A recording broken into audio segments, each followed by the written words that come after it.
Hi, so welcome everyone to the Home Flood Protection webinar, which is hosted this evening by Dufferin County's Climate and Emergency Management Divisions. And we are very excited and grateful to have Cheryl Evans with us this evening, who is the Director of Flood and Wildfire Resilience at the Inundation Center on Climate Adaptation, who is going to share her expertise with us on how we can protect our homes from flood damage. And on the call, we also have Steve Murphy, who is the manager of the county's emergency management department, who will be speaking a little bit later in the presentation, as well as Dan Wassmansdorf, our climate intern at the county, who will be sharing some links for you in the chat box as we go along. So we'll begin this evening by respectfully acknowledging that Dufferin County resides within the traditional territory and ancestral lands of the Tionontati, Attawandaron, Haudenosaunee, and Anishinaabes peoples. We also acknowledge various municipalities within the county of Dufferin reside within the treaty lands named under the Haldeman Deed of 1784 and two of the Williams Treaties of 1818. Treaty 18, the Nottawasaga Purchase, and Treaty 19, the Adjutants Treaty. These traditional territories upon which we live and learn are steeped in rich Indigenous history and traditions. And it is with this statement that we declare to honor and respect the past and present connection of Indigenous peoples with this land, its waterways and resources. And so with this land acknowledgement, we also like to share an opportunity for deeper learning. So in the chat box, you'll see a link to an article recently published in the Hills magazine, which is called Land Acknowledgement Decoded. And it offers a really great primer on the history and reconciliation goals that inform this statement. So to give you an idea of what we'll be covering this evening, we'll begin with a presentation from Cheryl Evans on home flood protection, followed by an overview of local flood preparedness by Steve Murphy. And then we'll conclude with potentially a Q&A session, which will give you the opportunity to have your questions about home flood protection answered. So before I hand things over to Cheryl to share her wonderful and very informative presentation with us, I'll start with a little bit of an introduction. So Cheryl Evans leads Intact Center initiatives, whose primary goal is to mobilize on-the-ground action to improve the resilience of Canadian homes, businesses, and communities to flooding and wildland urban interface wildfires. Cheryl has over 20 years of community engagement and program management experience in the fields of stormwater management, flood risk mitigation, home energy conservation, and youth environmental education. Cheryl is also a member of Fire Smart Canada's Wildfire Resilience Checklist Education Committee and collaborates with Fire Smart Canada to support the development of flood and wildfire resilience volunteer training programs for the Canadian Red Cross. And Cheryl's team is also the recipient of Canada's Clean 50 Top Project Award for 2020. And with that, I will pass things over to Cheryl. Thank you very much, Kylie Ann, and it's great to be here this evening. I appreciate having the opportunity to collaborate with Dufferin County. So this presentation will be about 30 to 35 minutes, and then we will have opportunities for questions at the end if something comes up. And something I always want to note is that our program is continuously evolving and changing. We're all about continuous improvement. So if you learn something here that you would like more information about, we can share that with you. And if you would like to recommend that we create additional resources or amend the resources that we already have to suit your needs better, we would love to hear from you because we're all about supporting community. Next slide, please. So in terms of a brief agenda, I'm just going to provide an introduction to the Intact Center where I work, give an overview of the Home Flood Protection Challenge and Opportunity, do some home flood protection basics with the Home Flood Protection 101, share some of our key home flood protection resources that you can check out at home, talk about some insurance policy review resources, and highlight some additional resources that are available on our website. Next slide. So first of all, the Intact Center is an applied climate adaptation research center with a national focus. We're headquartered at the University of Waterloo, and we were launched in 2015 with a gift from Intact Financial Corporation. Now, when we say we're an applied research center, that means we start with a lot of peer-reviewed literature, best practices from Canada across the globe, and then we start to work in communities and determine what we can do to help communities adapt and test some on-the-ground application of theories, and then come up with new information that we can all learn from and share together. And like I mentioned, it's constantly evolving. The Intact Center has two main goals. The first is to change the national conversation about climate change to include climate adaptation. There are two sides of the same coin. We need to address them equally. And number two, to help residents, businesses, not-for-profits, and governments to reduce risks associated with climate change and extreme weather events. And there's just a little box at the bottom there. It says, the Intact Center operates independently of all funders and does not benefit from the sale of any product or services. And I always mention this because although we have our core funders, we are a university research center and we are independent. And that is really important because it helps us to connect and build trust with various stakeholders, including community members. And that is critically important to do the work that we do. Next, please. So first, I'm just going to talk a little bit about the trends that we're seeing in impacts related to extreme weather events. They are on the rise, in short. So from 1983 to 2008, we could see an average of $300 to $400 million a year in catastrophic insurable losses for the insurance companies across Canada. And then we started to see an upward trend starting in about 2009 and onward. And from that time, we started to see an average of between 1.8 and $2.1 billion a year. So almost 3 to 4 times and a magnitude greater than the previous decades. And these decades, what we are trying to show with this chart is that there is an upward trend and that we need to think about what we can do to manage these risks. Now, I'm going to ask you to go to the next slide, please. Go ahead, please. So I had mentioned about the upward trend in losses, and something to note about those losses is that over 50% of those costs are attributed to flooding. In fact, flooding is the greatest cost associated with catastrophic losses in Canada.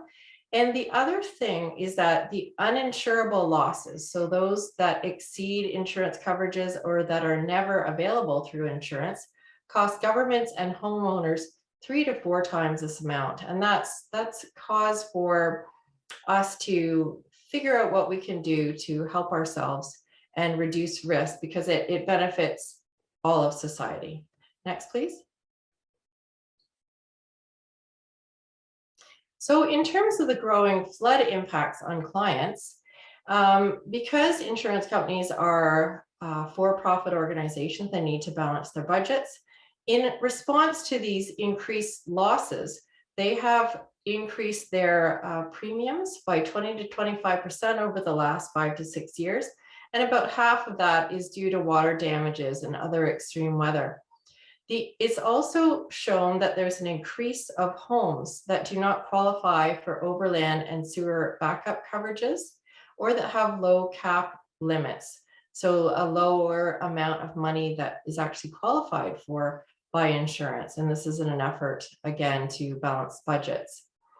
In terms of recovery, the average family loses 7 days of work time recovering from a flood, and the average cost of repairing damage after a flood event in Canada is $43,000 as of 2018. So it just impresses upon us that this is a serious challenge, and that it's important to understand our risks and move forward to reduce them. So for one thing, so that we can maintain affordable insurance coverages.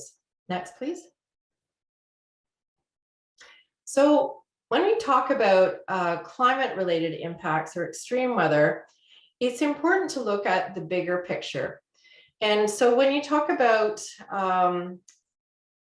the rising costs, you don't just talk about climate change and the impacts of climate change. So things like the increasing intensity and frequency of precipitation, higher lake, river, or ocean levels, or increasing number of storm surge events, riverine and coastal erosion. You don't just talk about that, you start to ask why. And part of it is the way that we are developing our cities and where we are locating our cities and our developed areas. And essentially, as time has gone on, we have built more and more infrastructure in harm's way. And also we have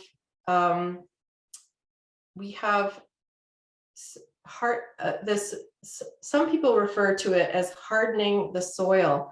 We have paved over absorbent surfaces like wetlands and forest, and so that when the extreme rains or melts come down or happen, there's more water runoff than there used to be. So it leads to a greater amount of water trying to find its way to by gravity to low spaces that end up making their ways into basements.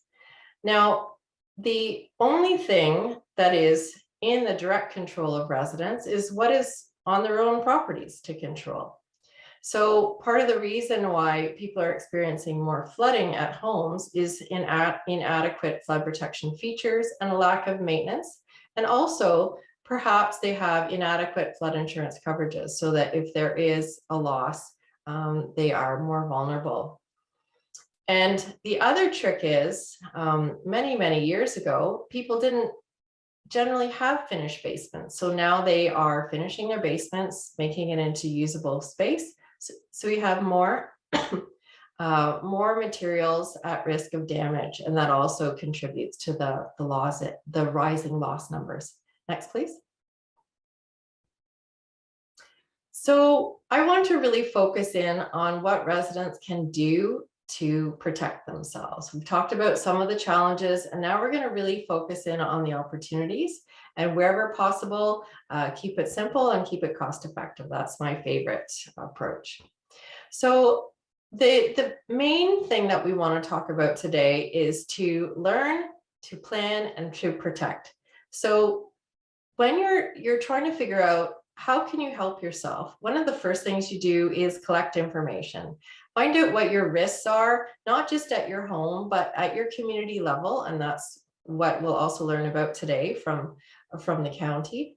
Learn about what your responsibilities are. If you're a tenant, your responsibilities are different from an owner, for example. What are your opportunities to reduce risk in the short and the medium and the longer term? And what are the resources available to help? There's often a wide variety of resources once you start looking. There are people that can help. Some of them are at the county. Some are suppliers, such as at the hardware store. There are sometimes financial support, such as loans, subsidies, and discounts. And then once you have your ideas all sorted out, you can start to make a plan and set your priorities for short, medium, and long term. And then you can take action one step at a time, because sometimes it seems overwhelming, all these things that you have to do.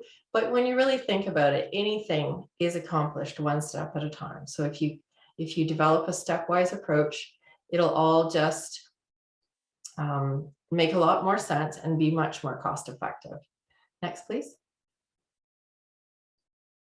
So one of the things we did a few years ago was we did assessments at homes and found out the key risks to homes, and then created some public resources to help people address those key risks. And one of the things we did was we shared out resources publicly, and I was so thrilled that Dufferin County reached out to us to collaborate and share our resources.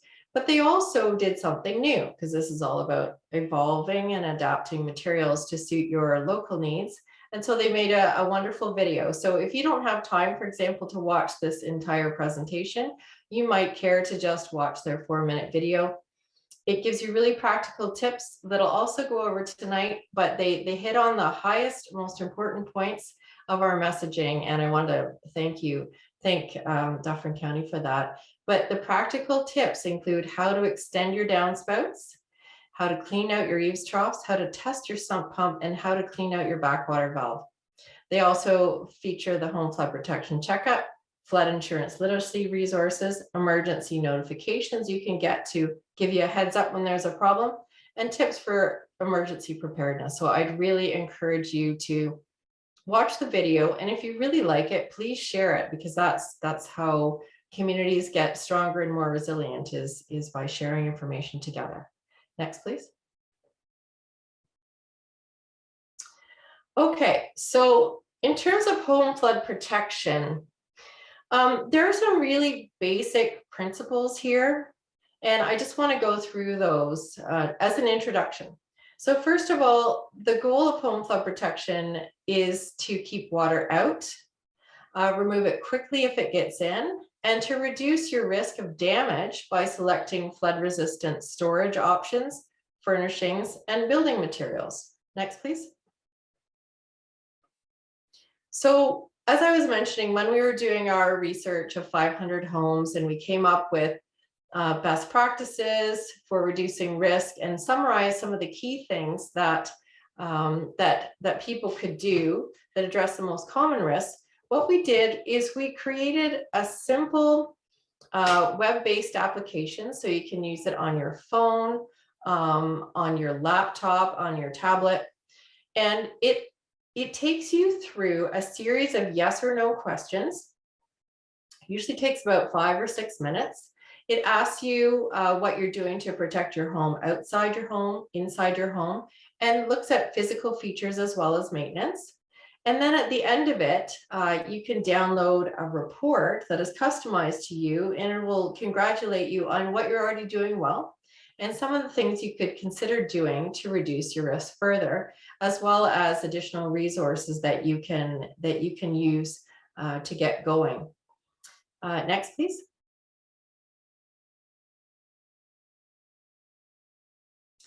So the home flood protection checkup, if you want to look at a really simple document that looks at some of the key things we'll ask you about on the home flood protection checkup, we actually created a 3 steps to home flood protection infographic. We took all of our research and sorted the actions that can be taken into really user-friendly, stepwise, logical, cost-effective measures. So many of you have probably already done some of the simple things that you can do yourself, often that are $0 to complete or very low cost if you have to pay someone to do a bit of maintenance. There are things like removing the debris that may be sitting in your what's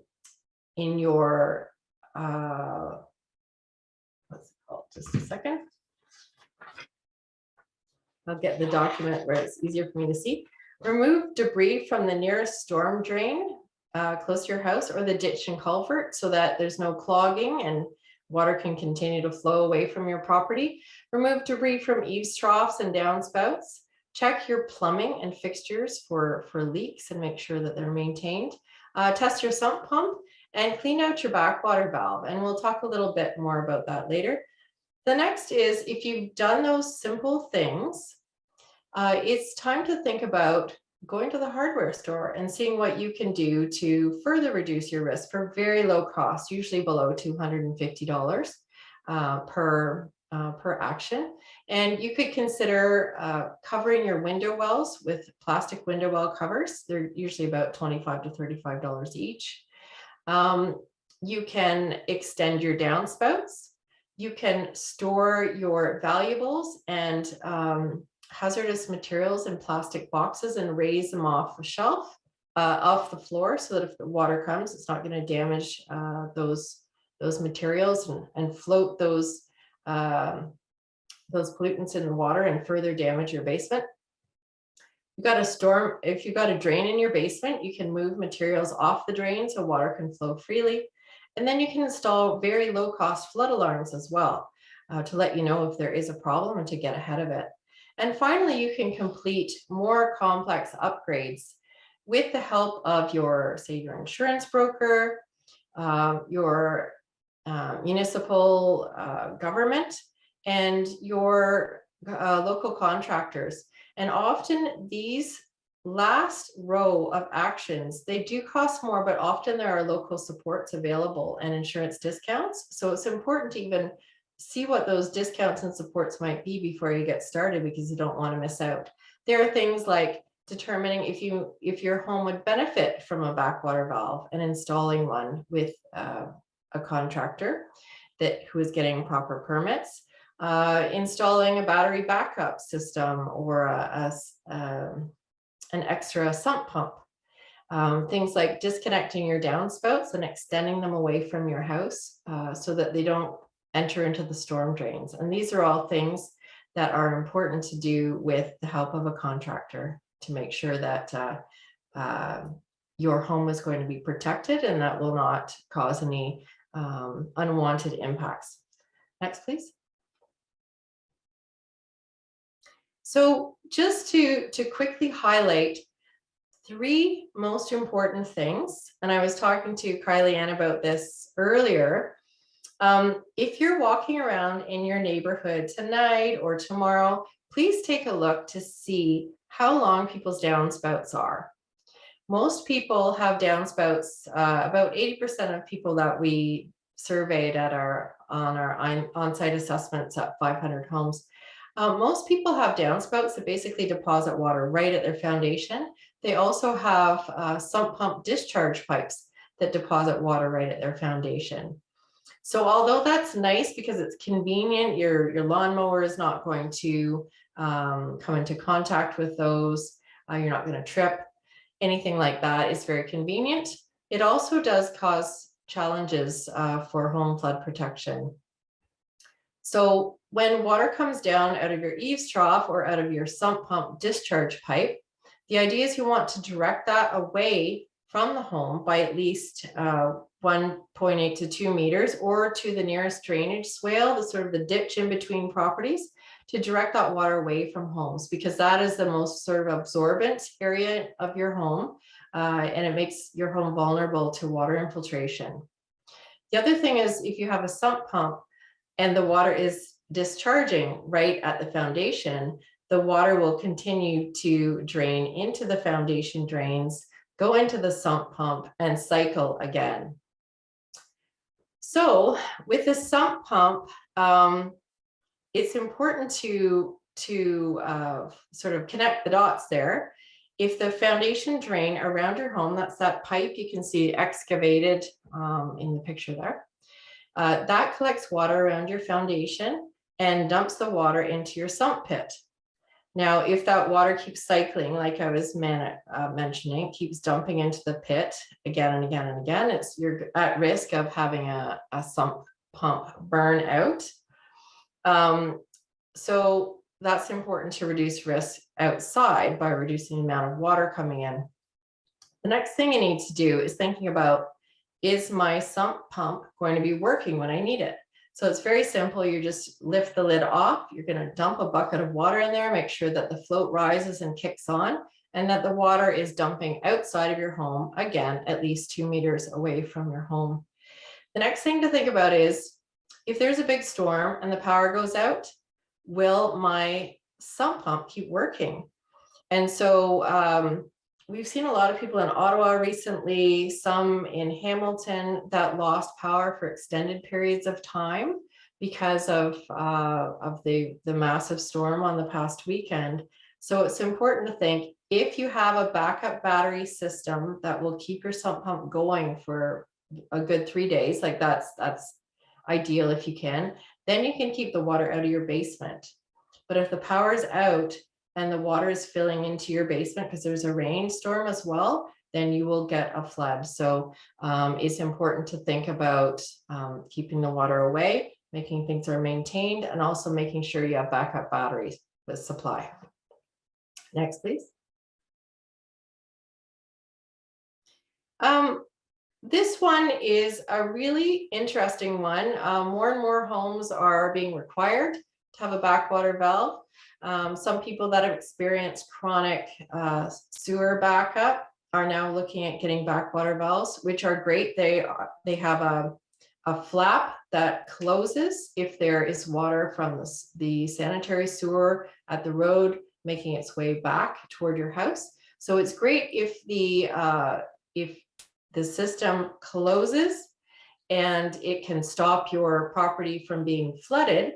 One thing you need to remember though is that these boxes, they have this moving flap, so you have to do maintenance to make sure that the flap is going to be able to move smoothly. So you do simple maintenance in the spring and the fall. And it's also important that if there is a big storm and you suspect that that the flap might be closed, that there might be a sewer backup problem or challenge at your home, it's important to consider having an alarm, because the alarm can tell you if the flap is closed.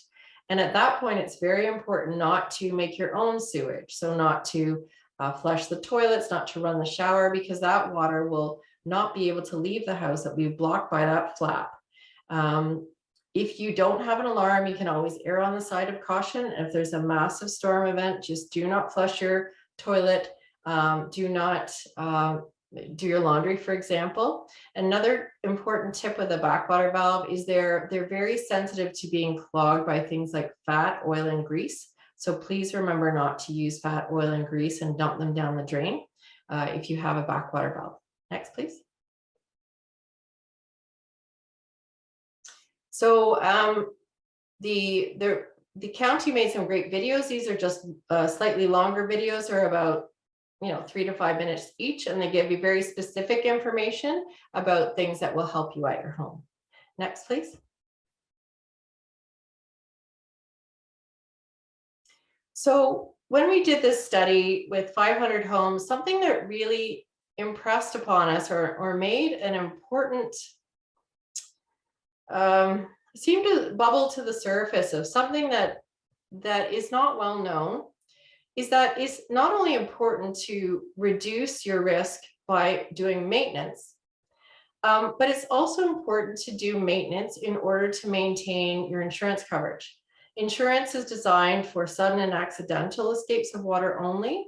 If it's shown that you're not doing your maintenance, there was a chronic leak, or there are chronic signs of problems, it's possible that you will not qualify for the insurance coverage that you've been paying for. So if you use our home flood protection checklist, generally spring and fall, you can see it's got a little spring and fall checklist box there.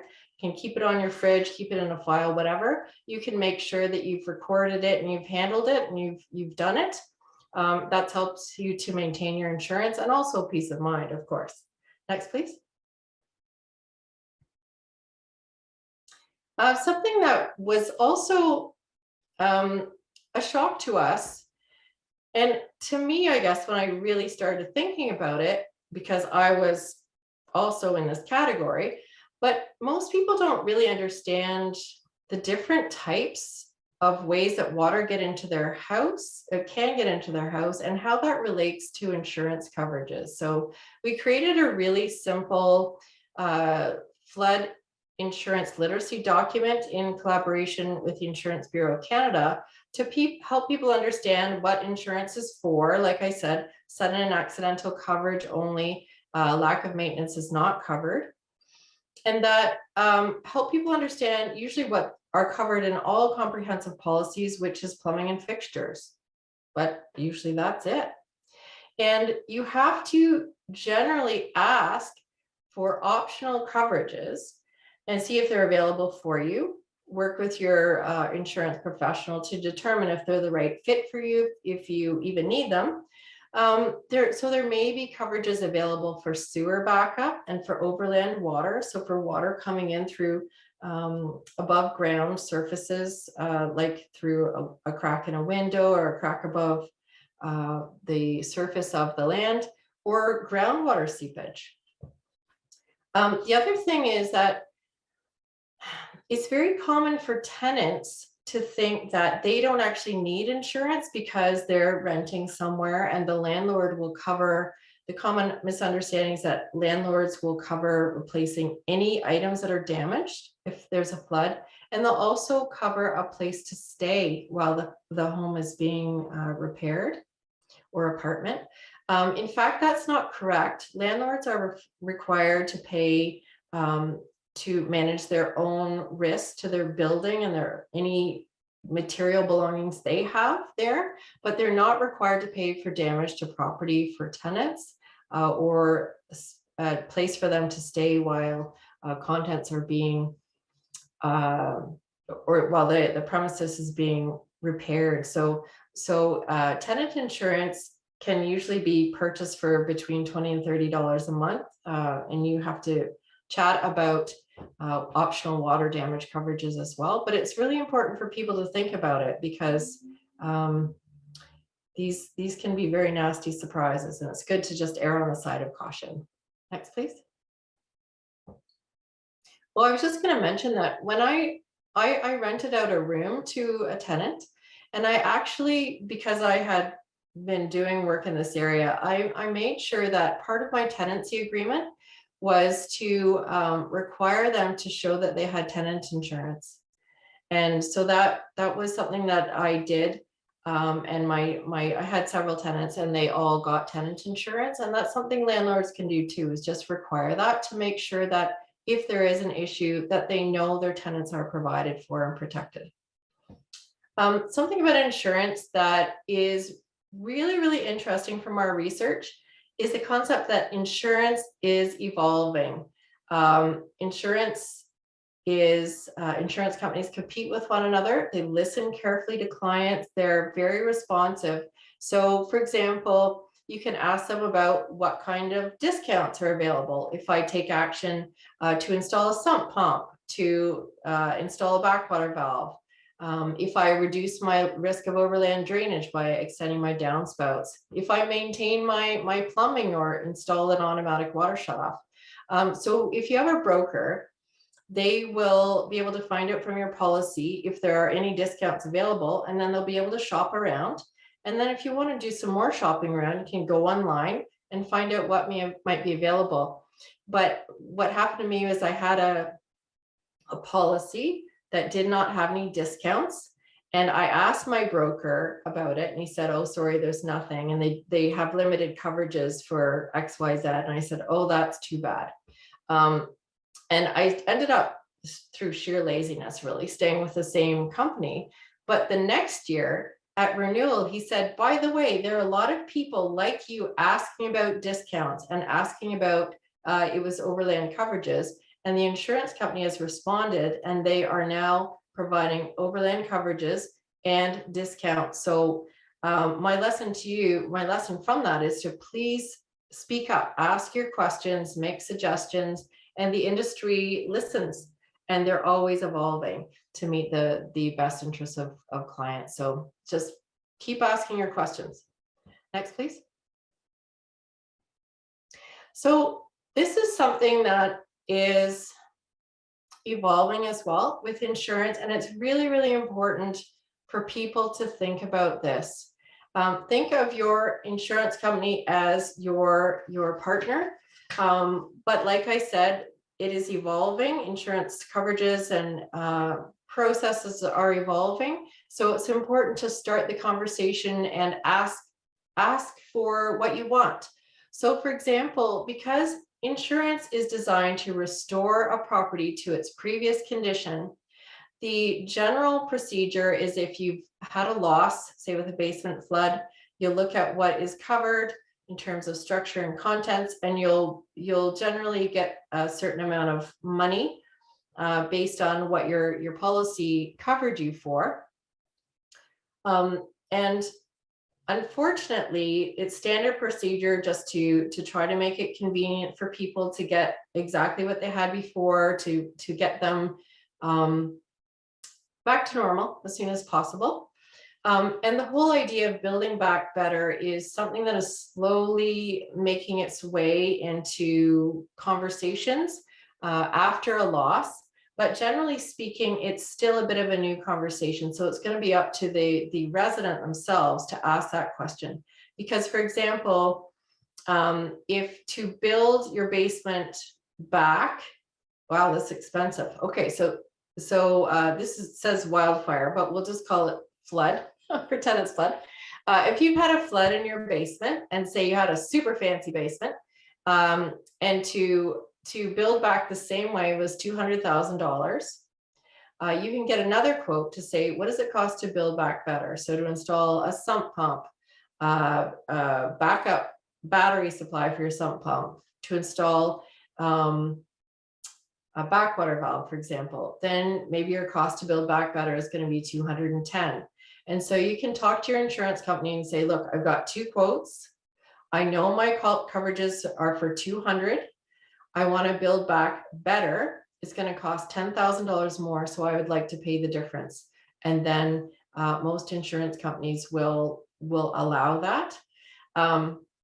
That's really important, because when I was providing support to residents in Burlington who had a flood in 2014 in August, 500, so there are 3,500 people that had floods in August in 2014, but 500 of those people had already had sewer backup and overland floods in May.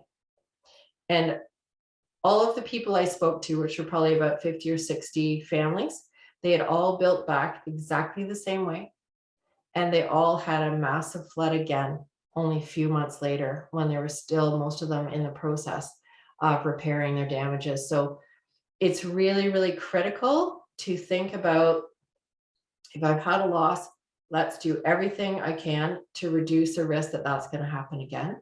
And at that point, if there's a $10,000 difference, find out from your bank, push your bank too. Can I get a 0 interest loan or low interest loan to make resilient upgrades? What's available from the municipality? Is there anything else available anywhere? Just do your homework and see what resources are available to you. Next, please.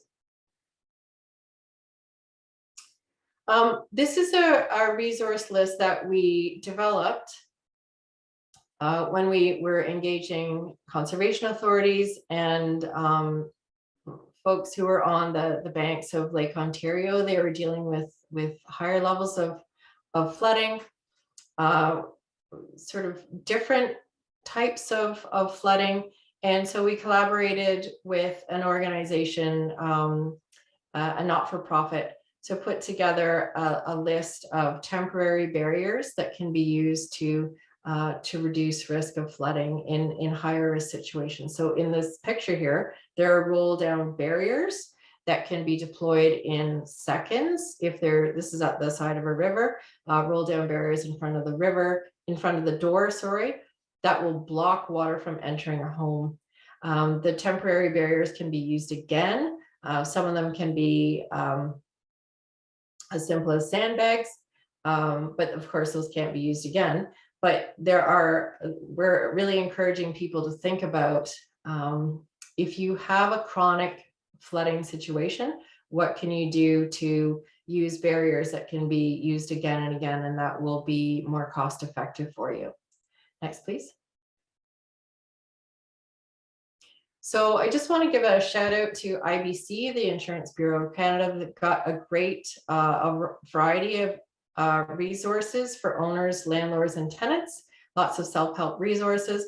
And then our website is homefloodprotect.ca, and you can find all kinds of resources on there, as well as our home flood protection checkup. And then just a great shout out to Dufferin County, lots of great resources on there as well. Next, please.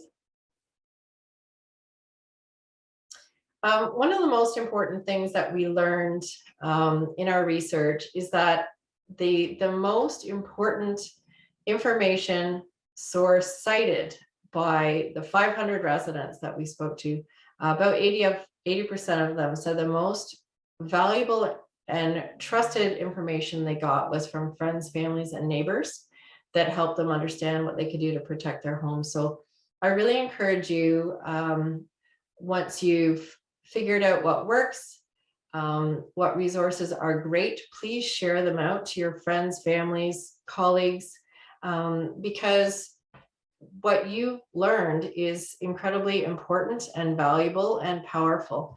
And by collaborating together, that's how we can create flood resilient communities. Thanks. Well, thank you, Cheryl. If we were in person, this is the point where you would get the round of applause for that wonderful presentation. So informative, and I certainly learned a lot. There's a lot of little kind of tidbits that I wouldn't have thought of personally, but could be so helpful. So I do really encourage everyone to check out all of these resources that Cheryl referenced throughout the presentation. Dan has put those down in the chat, and we're also happy to send out a follow-up email to everyone with those links. Right. So next up, we have Steve Murphy, who is the county's manager of emergency management.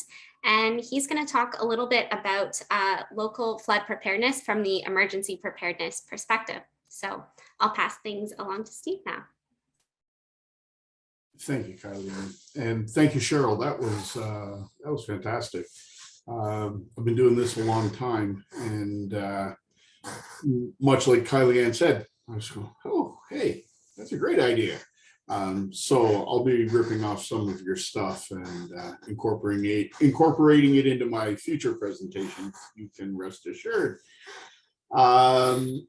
As Cheryl said, the collaboration, the cooperation between various agencies, organizations, family members, just conversations around water coolers are really essential to preparing yourself, your family, perhaps your business for whatever the next emergency is going to be.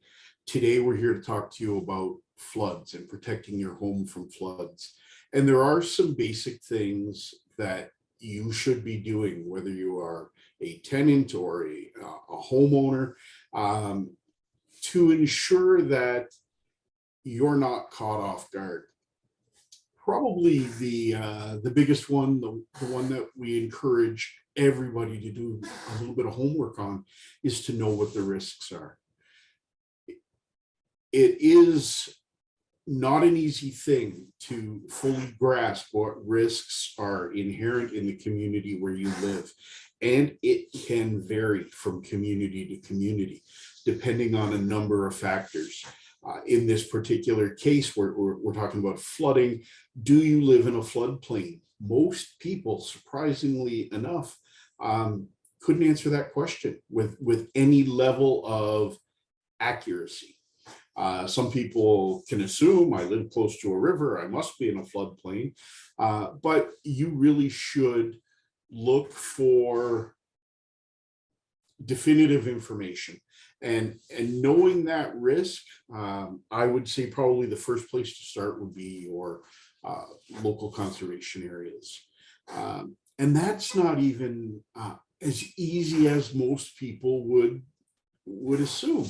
In Dufferin County, you may live in one of 5 different conservation areas. Something that I learned very early on when I came here is that when they call it the headwaters region, it rarely ever has just one conservation area. Dufferin is magnificently blessed to be the headwaters for 5 of Ontario's incredible river systems. Each of those has its own watershed. Each watershed has its own conservation authority. So look for the conservation authority that protects you and your property from flooding. And the best way to do that is to go to the Conservation Ontario website, do a little search there. It will put you in touch with your specific conservation authority. Additionally, you can do some of the things that we do at the municipality. You can talk to people. We constantly are conducting assessments of various risks. And when we do that, we go out and we ask people, have you experienced this? Do you remember when? When was the last time the snow was so high that you could start shoveling out of your second floor window? And there will be people that will remember doing stuff like that. And if they say, oh, it happens every year, the alarm bells start going off. And that is the same with evaluating your personal risk. If something is prone to happening on a regular basis, you can bet that will continue and potentially intensify. If we continue down the path we are with climate change, and things are continually getting worse, we are absolutely going to see more flooding. There is no doubt about it. And I'm confident in saying that. Having been here long enough to have seen some of the most significant flooding in Dufferin County, I can tell you that there really are three things that we're worried about. Inundation rainfall events, where just a massive amount of rain falls over a period of time and it overwhelms all of the systems we have in place to manage rainwater or stormwater runoff. Snowmelt. We've had some pretty incredible flooding in what would typically be winter months because we get a warm spell, we get rain, and that rain and warm air cause a rapid melt of the snowpack. And that leads to overwhelming the river systems because the ground underneath is still frozen and can't absorb water. And then finally, ice jams. We have had some incredible ice jams here in Dufferin County. Some very dangerous situations when ice jams up and there is flooding behind that ice jam. And then when the ice jam lets go, there's a rush or a torrent of water that heads downstream, pushing these chunks of ice that weigh 20, 30, 40 tons in some cases. They destroy everything in their path. They beat up bridges. Modern structures that we've put there take a beating. Old bridges wash out. We've seen it too many times in too many communities. This is all part of the risk of flooding. Now, the trade-off, if you live by a beautiful river or you have a great lake view out your back door, that's the trade-off. Yeah, it's pretty when it's nice, and then it's pretty dangerous when it's not. So know your risks. After you've determined your risk and risk level and your risk tolerance, life is full of risks. Some things we're willing to accept. Have a plan. Sit down with those closest to you. Sit down with your family members. In this case, tonight we're talking about your home protection. Sit down with your family members and create a plan. If there is a flood, whether it's sudden flooding, whether it's sewage backup or a pipe bursts, what are we going to do? What happens if, let's say, the parents aren't home when the pipe bursts? What should the child or children that are home do? What is going to happen if there is flooding and we have to leave? Where are we going to go? Do we have family in the immediate area? Have we selected a place where we can meet up? What we continue to try and stress to people is emergencies don't always happen when the family are all gathered around ready to react. Quite often, parents are at work, children are at school or clubs or sports.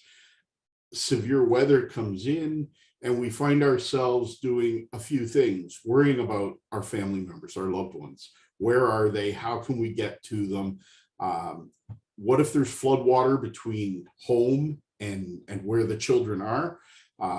What are the bad decisions we're going to make to drive through that flood water, or are there routes around? Do we know second or alternate routes to get to where the family is?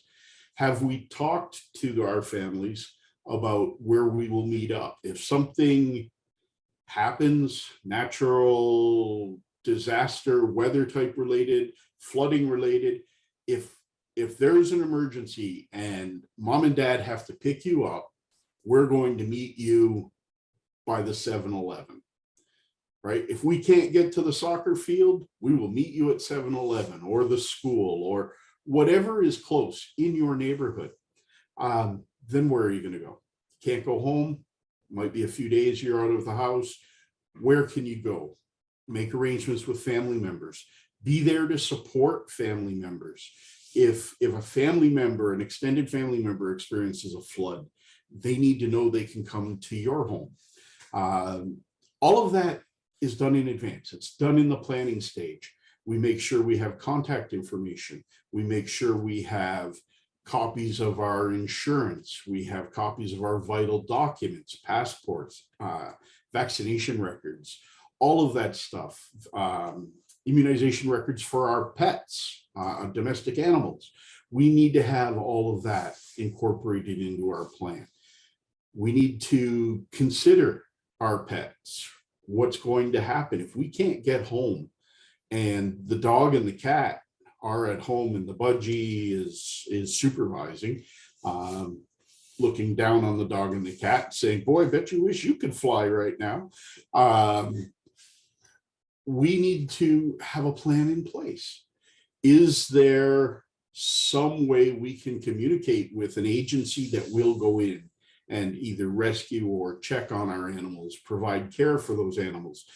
All of that is part of your emergency plan and so much more. I can go on for hours about what should be in your emergency plan, but the truth is your emergency plan has to be something that you work on collaboratively. You write it down. You keep it in a safe place, but you try to commit as much of it to memory as possible, especially the things that need to happen. The first three things, make that part of your routine to practice that and consider all family members with that. And then finally, and this is the part that most people, this is where they stop.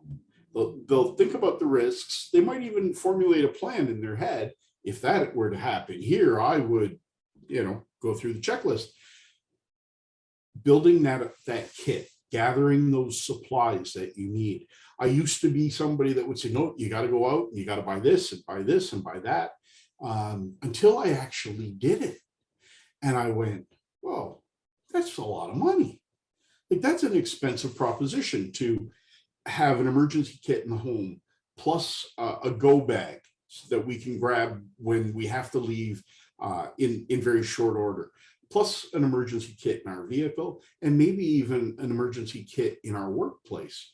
All of a sudden, that's a lot to manage. And I realized that if you live in Ontario, you may or may not be familiar with camping, but you might know somebody who is, or you might be able to go on Facebook Marketplace and find some really great camping gear that doubles as emergency supplies. The ability to purify drinking water, cook a meal, sleep on a nice warm cozy cot in a sleeping bag. All of that is like the gold standard of emergency kits. And we all should be there. More than likely, your emergency kit is going to include some very basic things, perhaps a little bit of cash, some photocopies of your important documents, clean socks, a good pair of footwear, some work gloves, some safety glasses, just some very basic things that you have on hand. And you can go beyond that. Your emergency kit may include things like sandbags. It may include tarps and duct tape and supplies to create either barriers around your home, or to do hasty repairs if a window is broken or part of the roof is damaged, to be able to make those repairs without having to wait a few days to get to a hardware store or find a contractor. On the topic of contractors, something else to include in your plan: who are the contractors that you trust? Sadly, we see in many emergencies or disasters, neighborhoods become inundated with contractors from out of area. And in 95% of cases, they are good, hardworking, honest people that are there to help you. But there are those who will take advantage following a disaster. So before you need a roofer or a plumber or an electrician, or even a landscaper, know who is local. Maybe establish a relationship with them. Maybe just, reach out and say, hey, I'm looking to add you to my if I ever need somebody list. Tell me about yourself. They're happy to do it. They all want to get their name out there, and it's very simple to determine prior to the emergency who you can trust. After an emergency, who you can trust. You may not have the time, the ability, or the resources to vet those contractors. Finally, I would say that if you put together, or when you put together your emergency kit, you do so in a manner that it's not a one and done sort of deal. Rotate your supplies through. If you have a first aid kit, that's fantastic. Actually use the Band-Aids and then replace the Band-Aids. Things dry out, things go bad. If you're putting food in your emergency kit, even things like bottled water. Bottled water is an essential during an emergency, but it is not the only solution to hydrating during an emergency. So having bottled water is great. Rotate it out so that you always have fresh, clean water in there, but know how to disinfect water, know how to make drinking water safe, either through methods that public health can provide resources, or through camping supplies, other retailers or wholesalers that make things available for you to treat water. And then practice. Take your emergency kit and go camping. Take the emergency kit in your car, go park out by a lake somewhere for 8 hours, make a little meal, spend a little bit of time familiarizing the family with the kit, hike around a little, have an adventure, come back, whatever. It's not enough just to have the stuff. You have to know how to use it. And then the final thing I'll throw out there is that the more knowledge you have about the risks, your plan, and what it is you need in your kit, the less stuff you will actually have to carry around with you or purchase. Knowledge offsets stuff.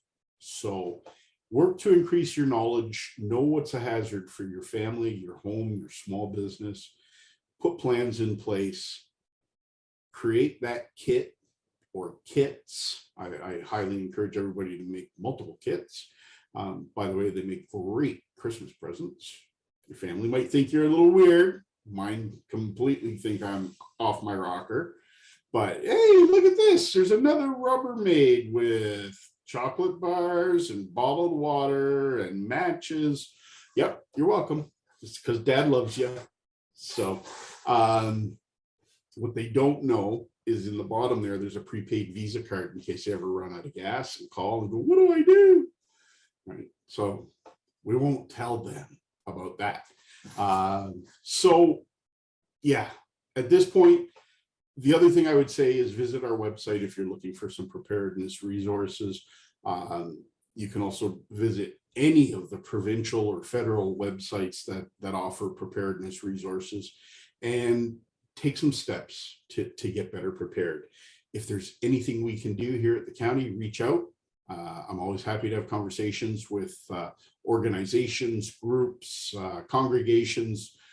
We can do workshops, we can do one-on-ones, but the better prepared you are for the first 3 days, better would be 7 days, of any incident, the less stressful it is for the municipal resources that are trying to come together to support everybody. So thank you. I'll wrap it up there and turn it back over to you, Kylie. Okay. Thank you, Steve. Again, just a wealth of fantastic information you shared with everyone. And I think your point about, not just having the stuff, but being confident and knowing how to use it is really, really key. So thanks for sharing that.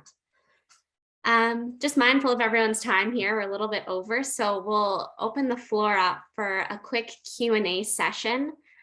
Feel free to put any questions you have in the chat box, and we'll get to those. We did also have a question that came in just before we started this evening, so maybe that's a good place to start in case anyone's typing in the chat box here.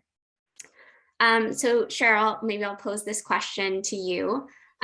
We have a resident who is looking for some ideas as to how they can protect a rural property that is on the shore of a Great Lake. They're finding that there's a lot of precipitation over a short period of time, and the driveway is flooding, which is actually limiting access to the buildings. And it looks like one of the things that they were considering is a seawall. But curious to know if you have any ideas of some cost-effective measures this resident could take. I think that my short answer is I'm not an expert in that area. I know that I now live on the shore of Lake Ontario here. Well, sorry, on the shore of, where do I live? Nottawasaga Bay in Meaford. And I was speaking to a gentleman in one of the conservation authorities about the heavy rainfall, the shoreline erosion, flood risk.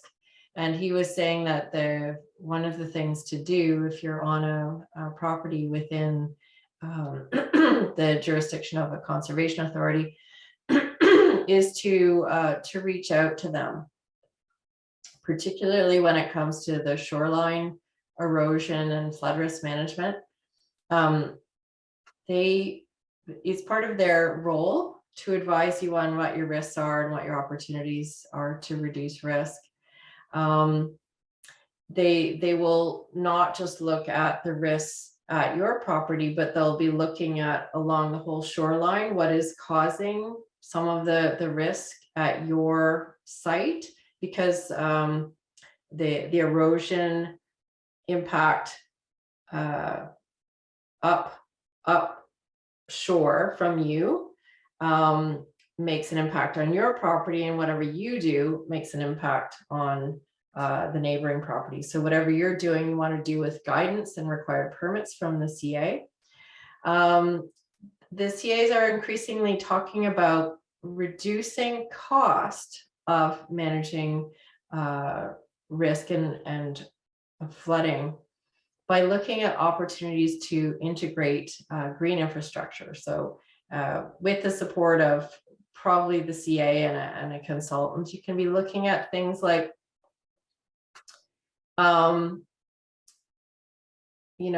what can you use to use grasses or trees to help stabilize shoreline in concert with some other measures, so they can help. I saw someone noted if you don't have a conservation authority, you can check the provincial website, the Ministry of Environment, Ministry of, they keep changing their name, but the provincial website, there are staff that are available to advise about shoreline erosion and flood protection as well. In terms of the driveway, it's a really interesting question. it sounds like you may well have grading issues, and your driveway is in a low spot. Oh, the ministry, MNRF, thank you.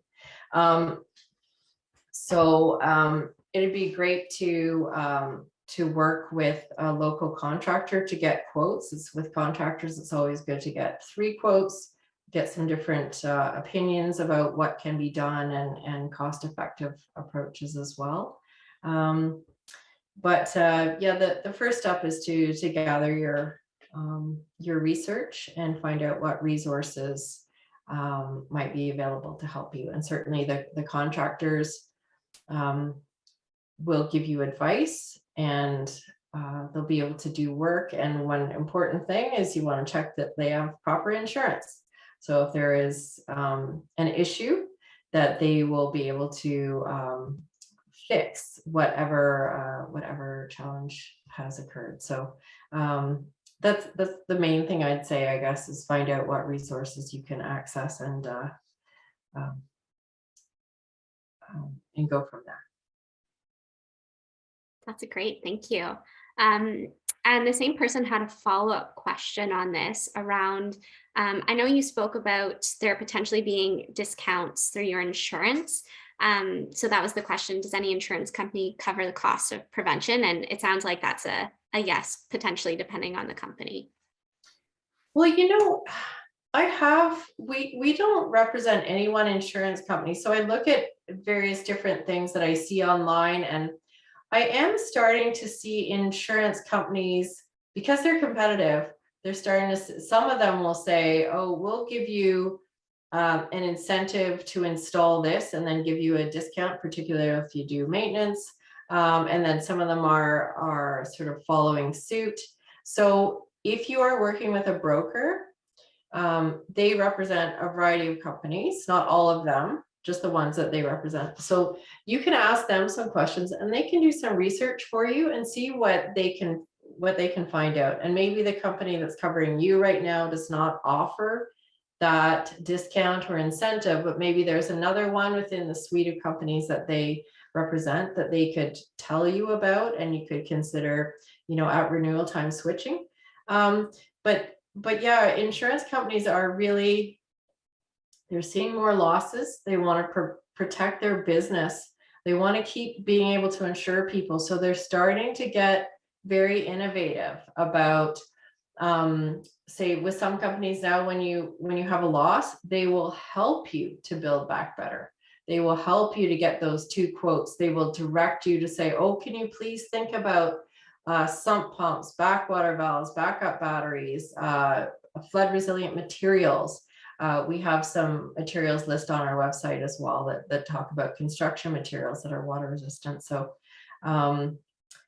yeah, just ask those questions and do comparison shopping. And you have a computer too, so you can do some online searches and try to do some comparing. It's really important to shop around.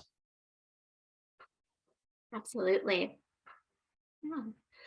So maybe we'll finish things off with one question for Steve, and I'm kind of just reiterating a question that we've heard a couple of residents ask, is around returning to your home after a flood. So let's say you've had to evacuate your home. When is a safe time to go back? And is there anything that people should keep in mind before entering their home after a flood? Yeah, so there's that's no easy question, but I will say, don't go back until local authorities tell you you can go back. And then prior to that, you're going to need inspections, the electrical system, the heating system, all of those things that are typically kept in our basements may have been damaged by the flooding. So prior to going back in, make sure it's safe to do so. 100% have the inspections done before you go back in. After that, it's the cleanup. And whether your insurance is going to help with that, or you're doing it on your own, perhaps you're bringing in a restoration company, or you may opt to go the DIY route and tear out the drywall and try and battle the mold and mildew yourself. There will be resources from your local public health unit on how to clean up after a flood. Most emergency management programs will also make that information available. And there is plenty of great information that you can find through just a Google search on how to clean up after a flood. I've seen many. I can tell you that big rubber boots, shovel loads of just mud, muck, silt, buckets and bags and bleach, and all of those things are going to be necessary. Every one of your friends and family members is going to become part of your cleanup crew, and you're not going to get it done in a couple of hours. It's a lengthy process. All the more reason to not just have insurance, but understand what your insurance covers. Work with your broker or your insurance company to make sure that the restoration piece is going to be covered and that you're able to bring in a professional crew to manage that for you. It's a big undertaking. It's essential. If you don't do it properly, mold and mildew become a long-term consequence, as well as things like structural damage or damage to major appliances, heating units, freezers, washers, dryers. Again, if any part of it was underwater, you're probably going to have to either inspect it or replace it. I think it's also important if you're on a rural property and you're on a well to really pay attention to water quality, and you can look on our website and also the provincial public health website where you go anyway to figure out about your regular water testing. But they have instructions for what to do if you've had a flood and how to make sure that your water is safe to drink. And if you're on a septic system, you're likely going to want to work with your contractor to make sure everything's working properly. When I was mentioning before about backwater valves, they are also applicable on septic systems. We've had rural property owners that have had a huge inundation flood of the septic bed. The tank got overwhelmed, water started flowing backwards. And the one family didn't have a backwater valve. They got flooded. One family did.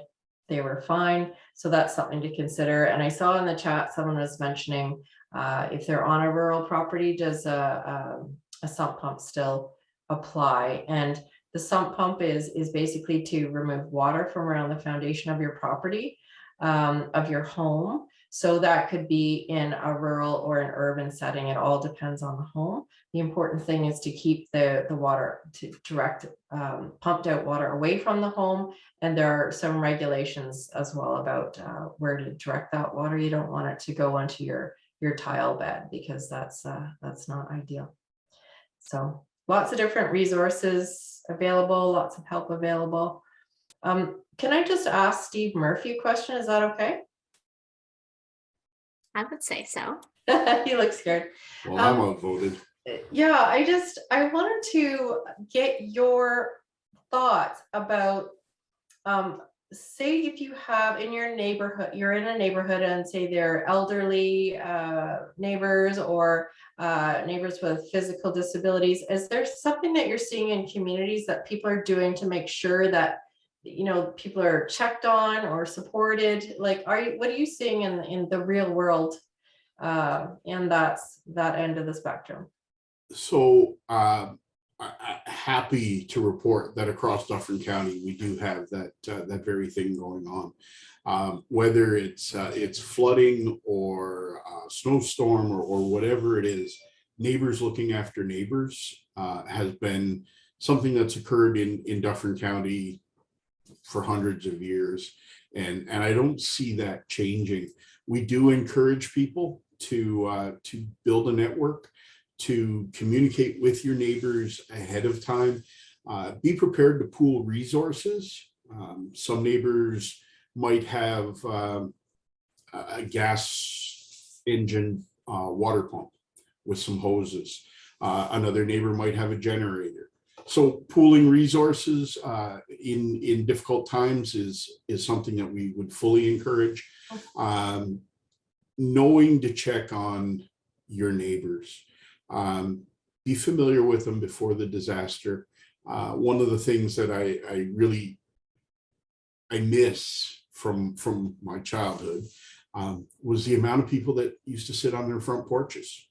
I mean, I couldn't get away with anything in my neighborhood because everybody's parents sat on the front porch, right? Well, we've all built decks on the backs of our houses now, and that's where we spend our outside time. Spend some time on your front porch, talk to your neighbor, talk to those seniors that live in the community and those people who may need assistance. If you live in an apartment or condo, there is one resource on our website for helping people in those environments to evacuate. So again, it comes down to knowing that risk and having that plan, but go check on the people, help one another out. It's just what makes living in Dufferin County so amazing.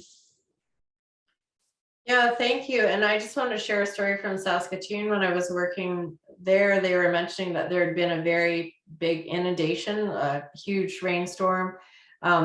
Basement started to fill with water. A couple was at work, but their puppy was in the basement in a cage. But because their neighbors were really close and said, hey, wait a minute, where's Harvey? I wonder if Harvey's okay. They actually had the key for the neighbor's house because they were close, fortunately, and they were able to go save Harvey before he passed. So it really shows you it's not just people that we're protecting, it's the pets. And I'll often see the little symbols on people's front doors now that say, I have a fish, an iguana, I have a turtle and a cat. Please save my animals if there is a problem. So I've seen that, and I think that's great as well. Yeah, and I'll just, because I have to one up you on this, I will say that a couple of years ago, we did have a flood, an inundation flood here in Dufferin County, and a fire department went into a basement because there was reports of pets. And what they found were cages of exotic birds, birds of prey. And that became a real concern because what do? Our plan has always been, dogs and cats and even iguanas, but nobody had red-tailed hawks and owls and parrots. And so scrambling around, I have to say, if it's important to you, if it's valuable, if you love it, the basement's not the right place for it. Not if you live in a floodplain. Even, I finished my own basement, and through the whole process, I thought, well, let's not go too fancy with it, because this really is just a catch basin where I keep my furnace and washing machine. So be prepared to accept loss or find that tolerable risk level. Okay, now I'll shut up. So that was great again. Such good points. And I think a really key takeaway from what you've both been sharing with us this evening, right, is know your risk and be able to prepare yourself in a way that makes sense for your home and your risks. So I'll put another plug in for that home flood protection checkup that Cheryl mentioned. That's a super great place for people to start. So, all right. So that brings us well beyond the end of our time today. Thank you so much, Cheryl and Steve, for taking the time to participate. And for those who joined us this evening, we certainly appreciate your time, knowing that at this point in life, people are probably pretty tired of joining on Zoom meetings. So we are really appreciative of that. Just quickly before we go, I'll share my screen here. Just to show some links for you as to how you can stay connected to the county's effort on emergency preparedness as well as climate change. We do have a Climate Action in Dufferin Instagram and Facebook page that you can sign up for to stay connected to our upcoming events and initiatives. And I'd also encourage you to check out dufferincounty.ca, where you can find our climate change page, emergency preparedness, as well as a flood protection webpage that has access to a lot of the resources that were spoke about today.